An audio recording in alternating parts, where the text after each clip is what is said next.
اگر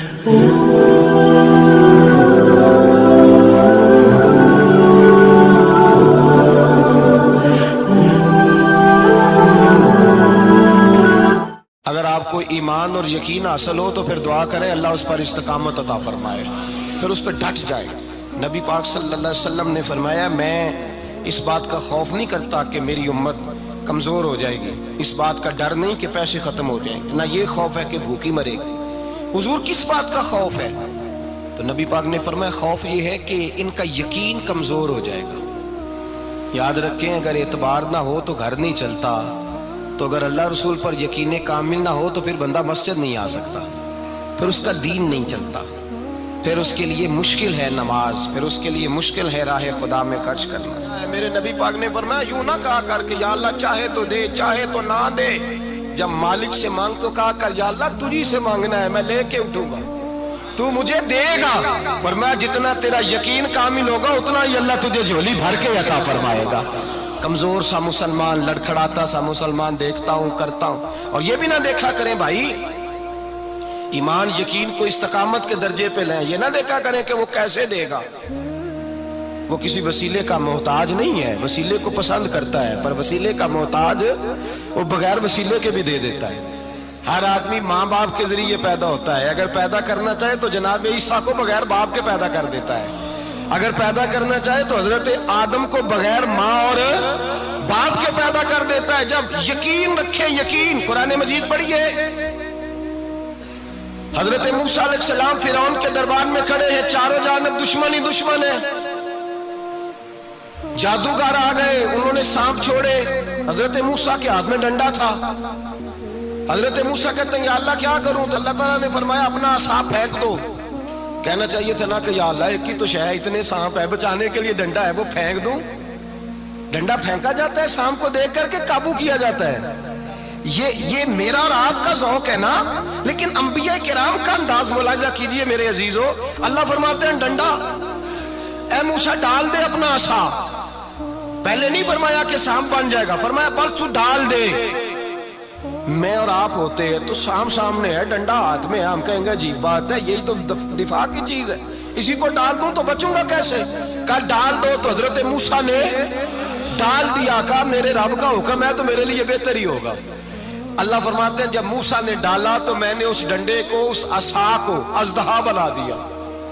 اب کبھی عصا بھی اژدہا بنے، کبھی چھڑی بھی بہت بڑا اژدہا بنی ہے، لیکن قرآن کہتا ہے جناب موسیٰ نے ڈالا تو اللہ نے اژدہا، بلکہ اس سے پیچھے چلیے، عورتیں کمزور یقین کی ہوتی ہیں نا، جناب موسیٰ پیدا ہوئے تو اللہ فرماتے ہیں میں نے موسیٰ کی ماں کے دل میں بات ڈالی، ماں کے دل میں صندوق میں ڈال کے تو اس کو دریا میں بہا دے۔ اور بھائی صندوق میں کہہ سکتے ہیں نا آکسیجن کیسے جائے گی، اور دریا میں بچے بچنے کے لیے ڈالے جاتے ہیں کہ ڈوبنے کے لیے ڈالے جاتے ہیں؟ ماں کے دل میں یقین کمزور نہیں تھا ماں کا۔ انبیاء کے ماں باپ موحد ہوتے ہیں، دین کو ماننے والے، ماں کے دل میں اللہ نے بات، اللہ قرآن میں کہتے میں نے وحی کی، میں نے القاء کیا، میں نے بات ڈالی۔ حضرت موسیٰ کی ماں کہتی ہے میں نے ڈال کے نا سمندر میں بیٹا، میں نے سمندر میں بیٹا ڈال کے صندوق میں بند کر کے رب کے حوالے کیا۔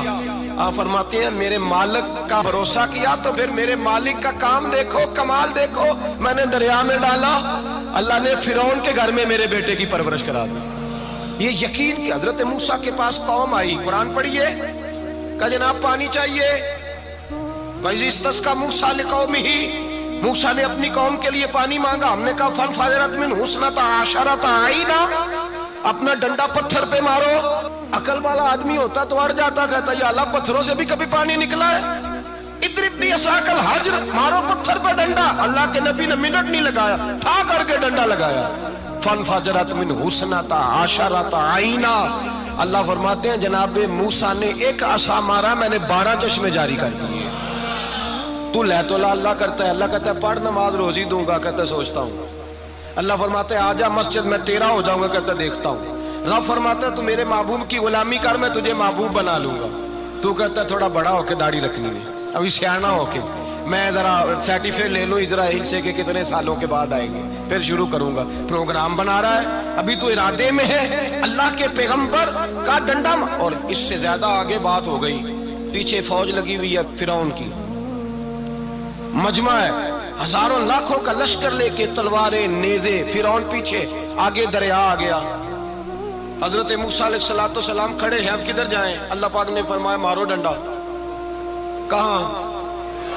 پانی پہ ڈنڈا مارو۔ اب حضرت موسیٰ علیہ السلام پانی پہ ڈنڈا مارے تو پانی ابھرے گا، اس سے زیادہ کیا ہوگا؟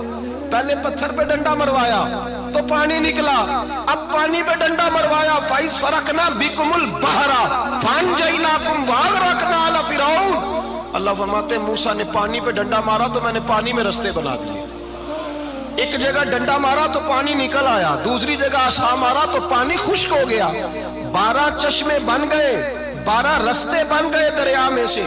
حضرت موسیٰ علیہ السلام گزر گئے اور اللہ فرماتے ہیں فرعون بھی آیا تو اسے میں نے غرق کر دیا، اور وہ کھڑا دیکھتا ہی رہ گیا کہ بنا کیا ہے۔ جب یقین کامل نصیب ہوتا ہے، اعتماد کی دولت اللہ دیتا ہے، جب انسان کو یہ انشراح صدر ہو جاتا ہے کہ میری نجات خدا کے حکم میں ہے اور رسول اللہ کے قدموں میں ہے، جب اسے یہ انشراح حاصل ہوتا ہے تو پھر نماز کا لطف آتا ہے۔ غور کیجئے کیا جملہ کہہ دیا میں نے۔ پھر اسے نماز کا پھر اسے نماز بوجھ نہیں، بلکہ نماز نہ پڑھے تو اس پر بوجھ ہوتا ہے۔ پھر قرآن مجید اس کی روح کا ساتھی ہو جاتا ہے، پھر عبادات، تقوی، پرہیزگاری، پھر وہ ایک سنت کے چھوٹنے پر پریشان رہتا ہے۔ جب یقین کی دولت نصیب ہوتی ہے، قرآن مجید فرقان حمید نے کہا ایمان لاؤ تو پھر ایمان پہ ڈٹ جاؤ، مسلمان بنو تو پھر اسلام پر۔ پھر یہ جو کمزوری ہے نا، یہ دیکھتے ہیں، کرتے ہیں، چلتے ہیں، ابھی کل، ابھی پرسوں، بہانے، ہیلے، ابھی میں نماز شروع کرتا ہوں، دیکھتا ہوں لا الہ الا اللہ محمد الرسول اللہ صلی اللہ علیہ۔ جب کسی نے کلمہ پڑھا تو اس پر پورا دین ضروری ہے، پورا۔ اب وہ یہ نہیں کہہ سکتا کہ تھوڑا تھوڑا کر کے آؤں گا۔ یقین کی دولت نعمت ہے۔ اللہ پاک قرآن مجید میں فرماتے ہیں ان الذین قالوا ربنا اللہ ثم استقاموا، جنہوں نے کہا کہ اللہ ہمارا رب ہے اور پھر وہ اس پر ڈٹ گئے، پھر اس پر وہ کہا تو ڈٹ گئے، کھڑے ہو گئے، نہیں اللہ ہی رب ہے، اللہ ہی دینے والا، اللہ ہی مالک، اللہ ہی ہمارا رازق ہے، رب ہی ہمارا سب کچھ۔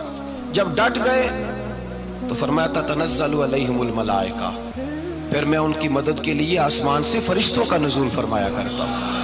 فرشتے کیا کہتے ہیں؟ اللہ تخافوا ولا تحزنوا، غم نہ کرنا، خوف نہ کھانا، وابشروا بالجنۃ التی کنتم توعدون، ہم تو تمہیں اللہ تبارک و تعالیٰ کی اس جنت کی خوشخبری دینے آئے ہیں جس کا رب نے تمہارے ساتھ وعدہ کیا ہوا ہے۔ پھر فرشتوں کا نزول ہوتا ہے، لیکن شرط کیا ہے کہ ایمان لائے، اور پھر ایمان پر پھر یہ نہ سوچے کہ وہ کس طرح دے گا، وہ کیسے عطا کرے گا، وہ میری مدد کس طرح کرے گا، نظام کیسے چلے، ڈٹ جائے، کہے میرے اللہ کا حکم ہے تو میں نے حلال ہی کھانا ہے، میرے رب کا حکم ہے تو میں نے تھوڑے پہ گزارا کرنا ہے، میرے مالک کا حکم ہے تو میں نے اپنی جیب دیکھنی یا دوسرے کی نہیں دیکھنی، میرے رب کا حکم ہے تو میں نے اس کی اطاعت میں رہنا۔ جب ڈٹ جائے گا اللہ کے احکامات پر، جب ڈٹ جائے گا تو اللہ فرماتا ہے پھر میں تیری مدد کے لیے فرشتوں کا نزول کروں گا۔ نبی پاک صلی اللہ علیہ وسلم نے فرمایا 2 دولتیں اگر کسی کو اللہ دے دے تو سمجھے اللہ نے اسے دنیا کی سب سے زیادہ دولت عطا فرما دی۔ یا رسول اللہ وہ کون کون سی چیزیں ہیں؟ فرمایا ایک جس شخص کو اللہ نے معاف کرنے کی دولت عطا کر دی، جو معاف کرنے لگ گیا، جس کی طبیعت میں درگزر آ گیا، جو معاف کرنے لگا، غلطیاں معاف کرنے لگا، جس کو ایک دولت یہ مل گئی۔ اور دوسرا میرے مصطفیٰ نے فرمایا جسے اللہ نے یقین کی دولت عطا فرما دی، جس کو یہ 2 دولتیں مل جائیں، ایک درگزر کرنا، دوسرا رب رسول پہ یقین کامل رکھنا، اسے کائنات کی ہر شے مل گئی۔ میرے نبی پاک نے فرمایا جب بھی دعا مانگو خدا سے یہ 2 نعمتیں مانگا کرو، عرض کیا کرو اے اللہ درگزر کی دولت عطا فرما، اے اللہ تو ہمیں یقین کی دولت عطا فرما، ایمان کی قوت اور پختگی نصیب فرما۔ میرے بھائی حضور نے فرمایا مانگ کے لو۔ کمزور ایمان والا شخص کسی کام کا نہیں ہوتا۔ جس آدمی کے ذہن میں شک کا بیج ایک دفعہ جنم لیتا ہے وہ آدمی تو غلام سے بدتر ہے۔ بے کیف سجدہ، روٹھی روٹھی سی عبادت، اس کی زندگی کیفیات سے خالی ہے۔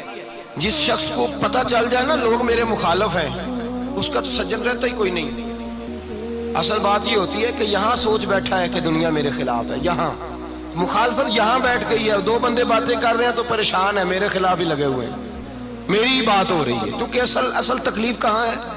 اور اگر یہاں یقین کامل ہو گیا نا کہ سارے مجھ سے پیار ہی کرتے ہیں، تو پھر دو بندوں کو بات کرتا دیکھیں گے تو یہی سوچے گا میری تعریفیں کر رہے ہیں۔